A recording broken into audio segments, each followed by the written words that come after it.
पण आपल्या घरी यायचं. समाजाला डाग लागण असं एकही पाऊल मराठ्यांनी उचलायचं नाही. कोणी दगडफेक करायची नाही, कोणी जाळपोळ करायची नाही. आपल्या शेजारी जरी कोणी जाळपोळ केली, दगडफेक केली, एकाने सुद्धा पळायचं नाही.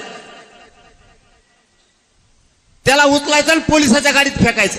सरकारने षडयंत्र करून ते लोक आपल्यात घातलेत, त्यामुळं ते आपलं नाही. आपल्यापासून 5 फुटावर जरी दगडफेक झाली तरी लक्ष द्यायचं नाही, सरळ चालायचं मुंबई का. अशी फजिती केली. जाती जातीत माणसं ठुले नाही देवेंद्र फडणवीसनी. जाती जातीत मराठी ओबीसीवर घाली, ओबीसी मराठीवर घाली. भांडणं झाले का आपल्याला ओबीसीचे? त्याला म्हणा तो किती कंडजिरी होतो, मी भांडणच होऊन देत नाही मराठीचे आणि ओबीसीचे. तुला काय करायचं तर कर. सगळ्या काड्या टाकून बघत आहे. सातारा संस्थांच्या गॅजेटियर मध्ये पश्चिम महाराष्ट्र सगळा बसतोय. जाणून बुजून दिला जात नाही.